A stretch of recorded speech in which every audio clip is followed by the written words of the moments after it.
اور اللہ تبارک و تعالیٰ کے اس مختصر سفر معراج کو بیان کرنا، یعنی سبحان الذی اسری بعبدہ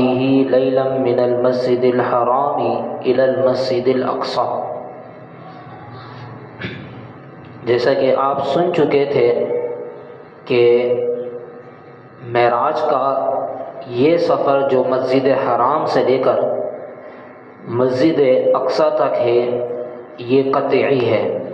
جس کا انکار کفر ہے۔ اللہ تبارک و تعالی نے اپنے کلام اللہ میں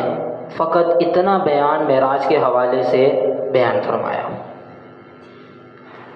یہی وجہ بعض حضرات کے لیے انکار کرنے کی علت بنی کہ اگر رسول اللہ صلی اللہ علیہ وسلم کا یہ واقعہ معراج، یہ جو سفر معراج ہے، حقیقت پر مبنی ہوتا بئی معنی کہ آپ علیہ الصلاۃ والسلام نے جسمانی طور پر یہ سفر طے کیا، تو اللہ تبارک و تعالی اس سفر معراج کو اپنے کلام میں ضرور بیان کرتا۔ حالانکہ ان کا یہ اعتراض محض بغض اور عناد پر ہے کہ انہوں نے اپنی خواہشات کو اللہ تبارک و تعالی کے کلام میں محدود کر دی، کہ وہ یہ گمان کر رہے ہیں کہ چونکہ یہ واقعہ معراج اتنا بڑا واقعہ ہے، ہونا یہ چاہیے تھا کہ اللہ تعالیٰ اس کو کلام اللہ میں بیان کرتا۔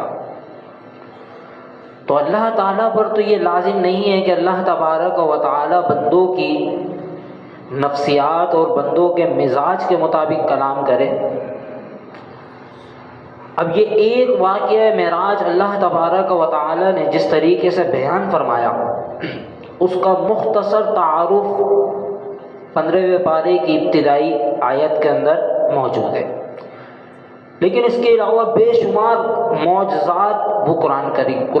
کریم کے اندر موجود نہیں ہیں۔ تو قرآن کریم کے اندر موجود نہ ہونا یا اس کیفیت سے بیان نہ ہونا، یہ اس کے نہ ہونے کی دلیل نہیں ہوتی۔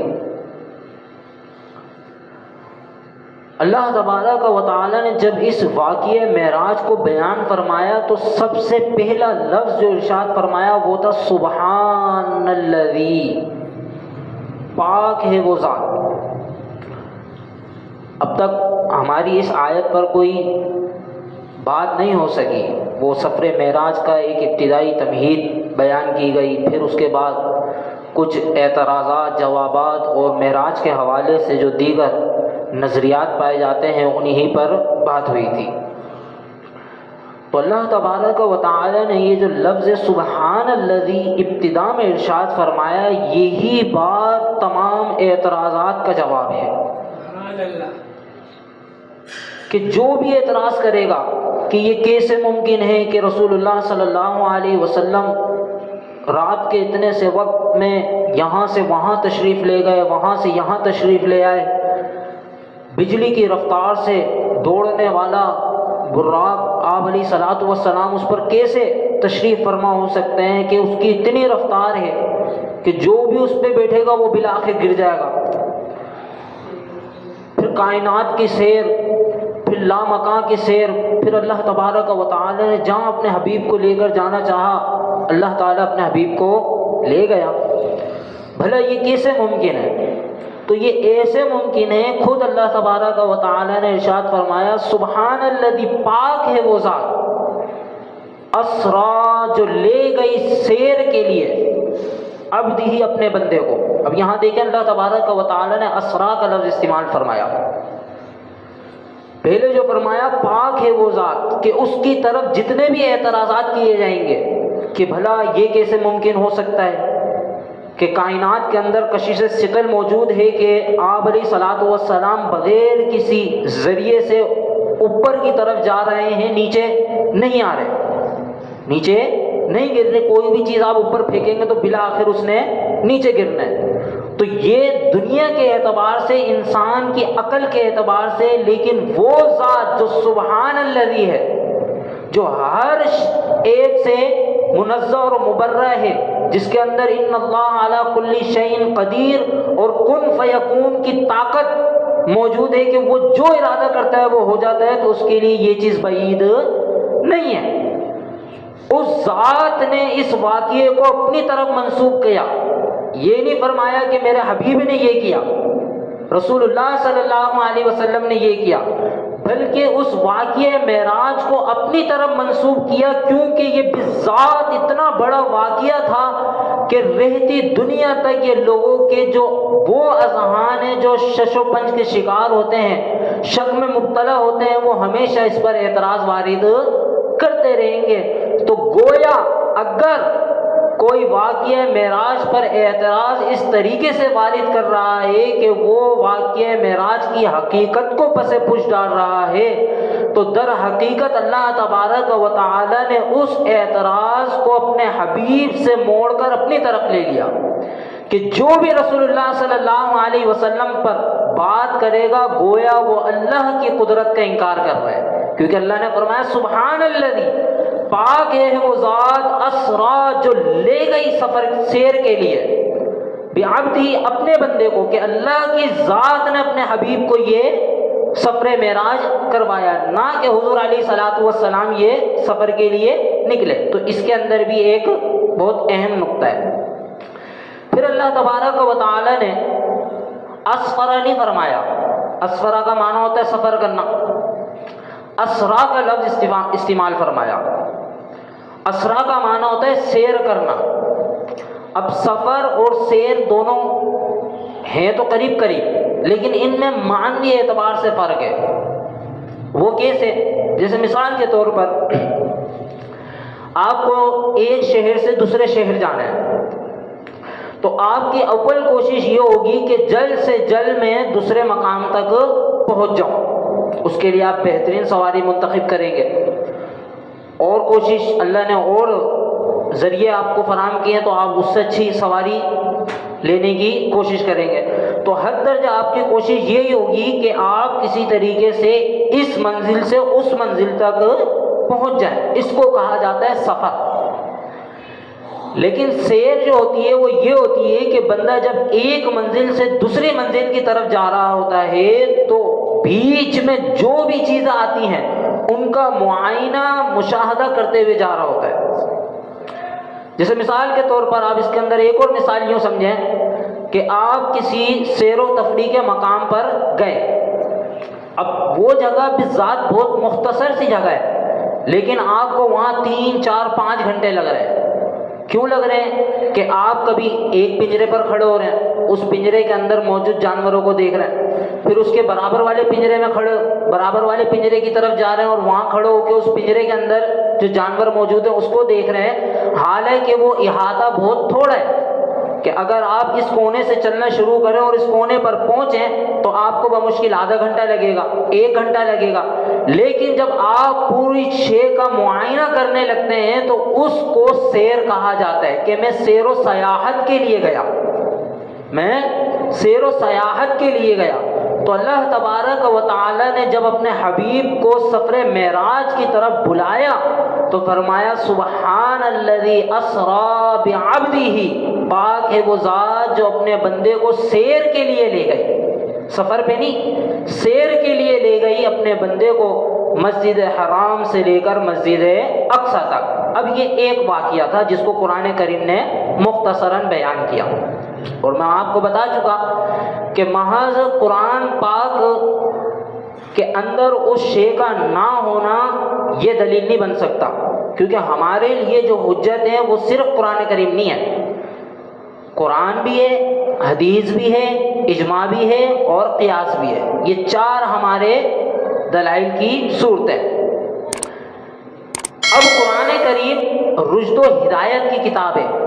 معجزات کو بیان کرنے کی کتاب نہیں ہے، واقعات کو اس طریقے سے بیان کرنے کی کتاب نہیں ہے، بلکہ رشد و ہدایت کی کتاب ہے کہ اس سے رہنمائی حاصل کی جائے۔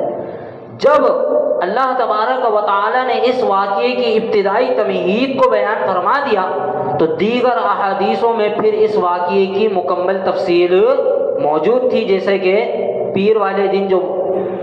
جو تقریر تھی اس کے اندر میں نے آپ حضرات کے سامنے اس کو بیان کیا۔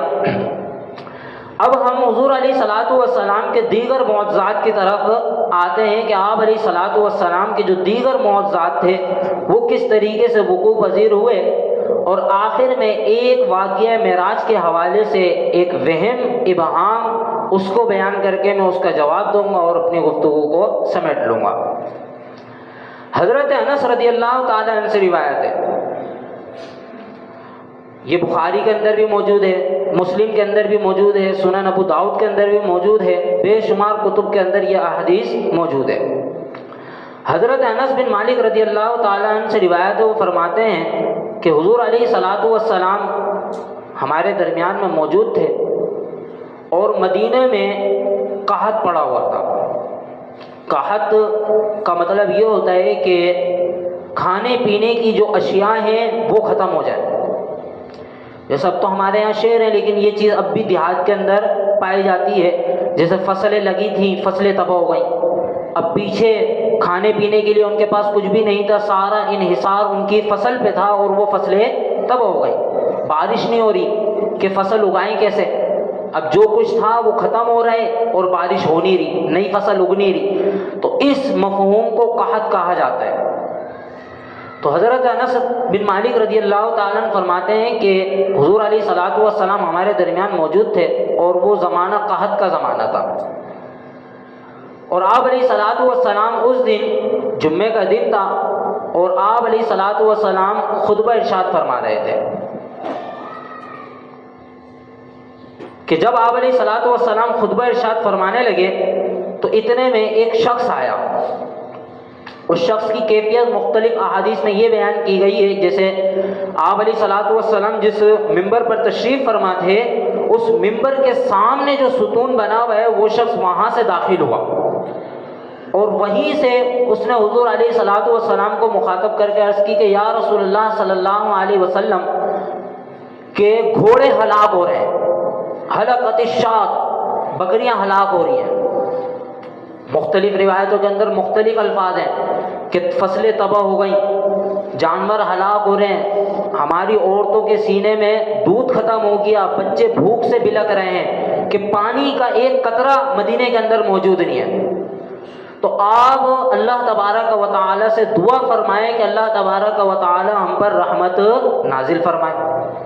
اب دیکھیں صحابہ کرام علیہم رضوان کا عقیدہ، وہ اس بات کو ہم سے بہتر سمجھتے تھے اور بہتر جانتے تھے کہ بارش دینے والی ذات وہ اللہ تعالیٰ کی ہے، بارش دینے والی ذات وہ اللہ تعالیٰ کی ہے۔ وہ ہم سے زیادہ اس بات کو بہتر سمجھتے تھے کہ خود تعلیم دینے والے رسول اللہ صلی اللہ علیہ وسلم بنفس نفیس ان میں موجود تھے۔ یہ ہماری کہانیاں یا ہمارے اکابر کی بیان کردہ قصے نہیں ہیں، یہ صحابہ اکرام علیہم رضوان کا طرز عمل ہے۔ جمعے کا دن ہے، صحابہ میں بے شمار اکابرین صحابہ موجود ہیں، خود دعا نہیں مانگ رہے، خود نفل نہیں پڑھ رہے، آ رہے ہیں حضور علیہ الصلوۃ والسلام کے پاس کہ یا رسول اللہ صلی اللہ علیہ وسلم اللہ تبارک و تعالی سے آپ دعا فرمائیں کہ اللہ تعالی ہم پر رحمت نازل فرمائے۔ یعنی ان کو یقین تھا کہ محض اس دربار میں جانا ہے اور نتیجہ پھر برسنا ہوگا۔ آپ علیہ الصلوۃ والسلام نے اس اعرابی یعنی وہ جو دیہاتی صحابی تھے ان کی بات کو سنا اور آپ علیہ الصلوۃ والسلام نے اپنے ہاتھوں کو بلند فرمایا۔ جب آپ علیہ الصلوۃ والسلام نے اپنے ہاتھوں کو بلند فرمایا ودعا اور دعا کی تو قال انس، حضرت انس بن مالک رضی اللہ تعالیٰ عنہ فرماتے ہیں وَإِنَّ السَّمَاءَ لَمِثْلُ الزُّجَاجَةِ کہ جب آپ علیہ الصلوۃ والسلام نے دعا کے لیے اپنے ہاتھ اٹھائے تو آسمان شیشے کی طرح تھا، یعنی بالکل صاف، ایک بادل کا چھوٹا سا بھی ٹکڑا موجود نہیں تھا آسمان کی فضا میں، بالکل شیشے کی طرح تھا۔ فَحَاجَتْ رِيحٌ أَنشَأَتْ سَحَابًا ثُمَّ اجْتَمَعَ، جو ہی آپ علیہ الصلوۃ والسلام نے ہاتھ مبارک فضا میں بلند کیے ہوا چلنا شروع ہو گئی اور ایک چھوٹا سا بادل کا ٹکڑا وادی کی الٹی سم سے نکل کر ابھرنا شروع ہوا۔ ہم اس درخت کو ہم اس بادل کو دیکھ رہے ہیں کہ وہ جو ہے اس وادی کے پیچھے سے نکل رہا ہے اور آہستہ آہستہ آہستہ آہستہ حضور علیہ الصلوۃ والسلام کے سر مبارک کے بالکل اوپر آ گیا وہ، اور وہ چھوٹا سا ٹکڑا تھا۔ جو ہی وہ حضور علیہ الصلوۃ والسلام کے سر مبارک کے اوپر آیا تو وہ پھیلنا شروع ہوا، اور پھیلتے پھیلتے اس نے پورے مدینے کو اپنے احاطے میں گھیر لیا۔ اب جب یہ ہو چکا تو کیا ہوا؟ ثم ارسلت السماء عزالیہا فخرجنا نخوض الماء۔ حضرت انس بن مالک رضی اللہ تعالیٰ عنہ فرماتے ہیں جو ہی پورا آسمان بادلوں سے بھر گیا تو اس طریقے سے آسمان نے اپنا منہ کھولا کہ ہم اس ٹائم پر خطبہ دے رہے تھے، حضور علیہ الصلوۃ والسلام خطبہ دیا، بارش شروع ہو گئی۔ جب ہم گھروں کو لوٹے تو ہمارے جسم پر بال برابر بھی کوئی ایسی جگہ نہ تھی جو خشک ہو، پورے تر ہو چکے تھے ہم بارش میں۔ اتنی بارش نازل ہوئی، اتنی بارش نازل ہوئی۔ پھر حضرت انس بن مالک رضی اللہ تعالیٰ عنہ واقعوں کو مزید بیان کرتے ہیں، کہتے ہیں پھر آئندہ جمعہ آ گیا، بارش مسلسل ہو رہی ہے۔ اب دوسرا جمعہ آ گیا، وہی کیفیت، آپ علیہ الصلوۃ والسلام خطبہ ارشاد فرما رہے ہیں۔ اب حضرت انس بن مالک فرماتے ہیں کہ وہی اعرابی صحابی یا کوئی دوسرا وہ دوبارہ سے اسی جگہ سے نمودار ہوئے۔ فقال، اور عرض کرنے لگے یا رسول اللہ صلی اللہ علیہ وسلم تحمدت البیوت، پیچھے وہی والا مفہوم ہے، ہلکت القرى ہلکت الشاق، یا رسول اللہ گھوڑے تباہ ہو رہے ہیں، بکریاں ہلاک ہو رہی ہیں، فصلیں تباہ ہو رہی ہیں، گھر تباہ ہو رہے ہیں، لیکن دونوں کی علت الگ الگ ہے، وجہ الگ الگ ہے۔ پہلے جب آئے تو عرض کرنے لگے یا رسول اللہ گھوڑے ہلاک ہو رہے ہیں، مر رہے ہیں، بکریاں مر رہی ہیں، فصل تباہ ہو رہی ہیں، کیوں کہ بارش نہیں ہو رہی۔ اب جب جمعہ آیا تو وہی صحابی یا دوسرے صحابی آئے اور عرض کرنے لگے یا رسول اللہ جانور ہلاک ہو رہے ہیں، فصلیں تباہ ہو رہی ہیں، گھر ٹوٹ ٹوٹ کے گر رہے ہیں، وجہ کہ بارش بہت ہو رہی ہے۔ آپ دعا کریں اللہ تبارک و تعالی سے کہ اللہ تبارک و تعالی اس بارش کو روک دے۔ تو آپ علیہ الصلوۃ والسلام نے جب اس اعرابی کا یہ جملہ سنا تو فتبسم، آپ علیہ الصلوۃ والسلام مسکرانے لگے، ودعا، اور اللہ تبارک و تعالی سے آپ علیہ الصلوۃ والسلام نے دعا کی، حوالینا ولا علینا، اے اللہ تو اس بارش کو ہمارے ارد گرد نازل فرما، نہ کہ ہم پر۔ حضرت انس بن مالک رضی اللہ تعالیٰ عنہ فرماتے ہیں جو ہی حضور علیہ الصلوۃ والسلام نے یہ جملہ ارشاد فرمایا بادل یوں چھٹنا شروع ہو گئے، بادل یوں چھٹنا شروع ہو گئے۔ فإنہ لکیل، گمان ہوتا ہے جیسے وہ تاج ہو، یعنی تاج کے ساتھ حضرت انس بن مالک نے تشبیہ اس طریقے سے دی کہ جو تاج کے چاروں گول دائرہ جو ہوتا ہے، جو اس کا نقش و نگار کام کیا ہوا ہوتا ہے، وہ گول دائرے میں کیا ہوا ہوتا ہے، بیچ والی جگہ خالی ہوتی ہے،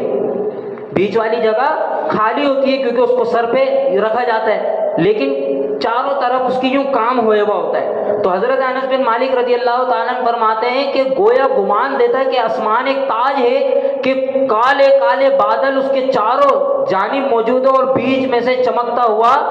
جو ایک ٹکڑا موجود ہے کہ بارش ہم پر نازل نہیں ہو رہی، اور وادیوں کے اندر بارش نازل ہونا شروع ہو گئی۔ تو یہ آپ علیہ الصلوۃ والسلام نے اس وقت معجزہ دکھایا۔ اب آپ علیہ الصلوۃ والسلام کے معجزات وہ بے حد زیادہ ہے،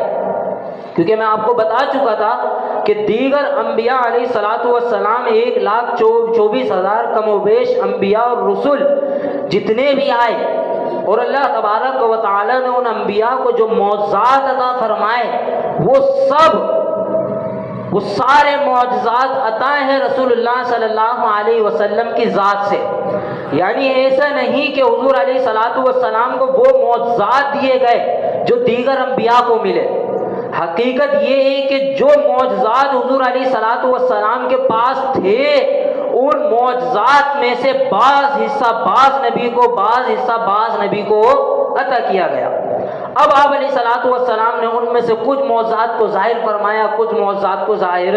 نہیں فرمایا، لیکن سب سے بڑے معجزات جس پر ہم تفصیلی بحث کر چکے ہیں وہ قرآن کریم کا معجزہ ہے اور سفر معراج کا معجزہ ہے۔ اب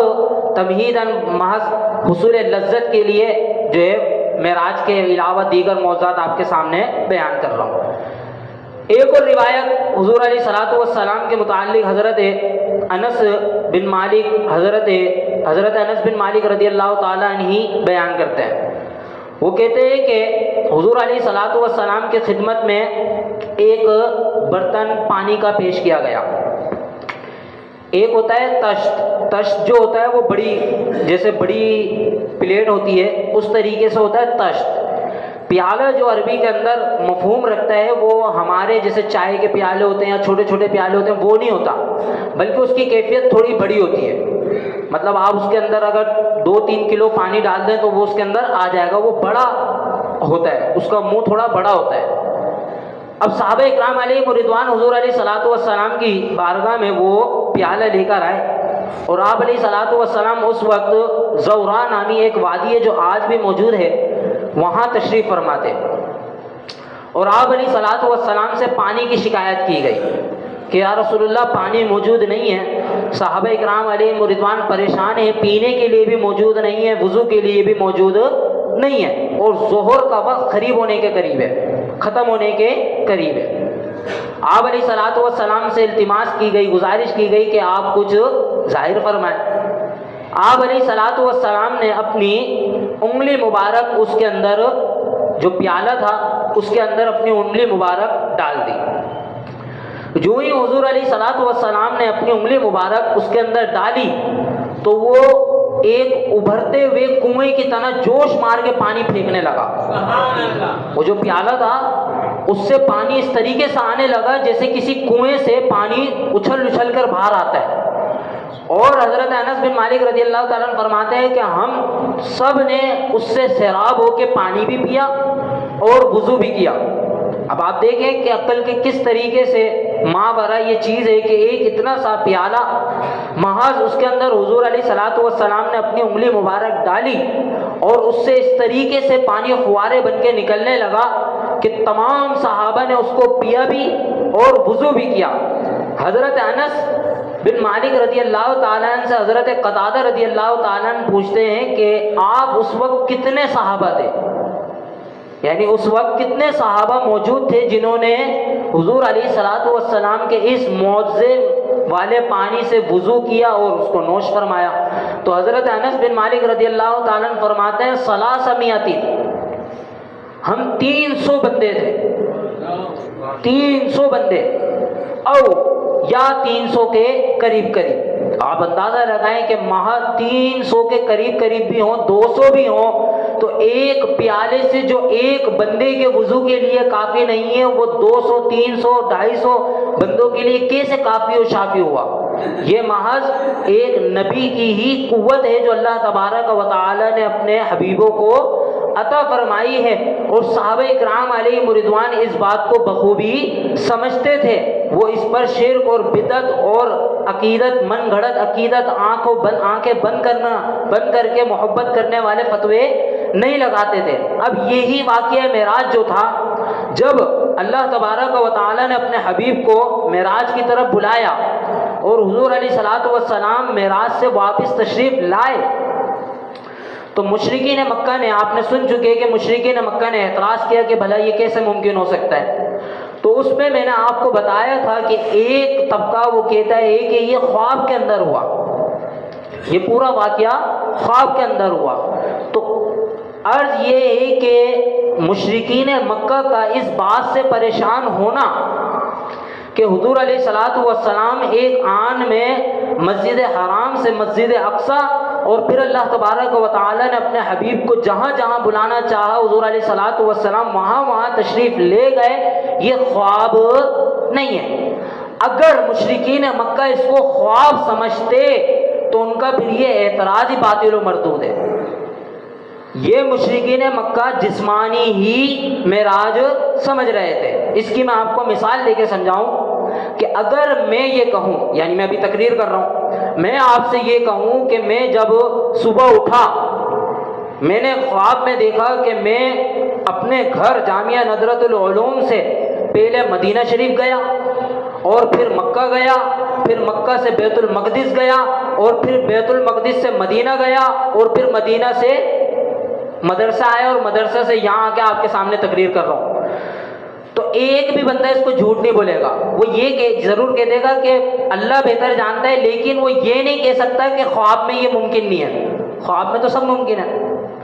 کہ میں ایک آن میں یہاں چلے جاؤں اور ایک آن میں وہاں چلے جاؤں، ایک آن میں وہاں چلے جاؤں، ایک آن میں وہاں چلے جاؤں. خواب میں تو یہ ساری چیزیں ممکن ہیں. لہذا مشرکین مکہ کا یہ اعتراض کرنا کہ حضور علیہ الصلوۃ والسلام اتنی سرعت سے مسجد حرام سے مسجد اقصی تشریف لے کر گئے اور وہاں سے اللہ تبارک و تعالی نے اپنے حبیب کو جہاں لے کر جانا چاہا لے کر گئے اور پھر دوبارہ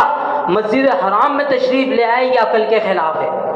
تو ان کا محض یہ اعتراض کرنا ہی اس بات پر دلالت کرتا تھا کہ وہ حضور علیہ الصلوۃ والسلام کی معراج کو جسمانی معراج مانتے تھے، نہ کہ روحانی معراج. کے روحانی معراج بذات کوئی معجزہ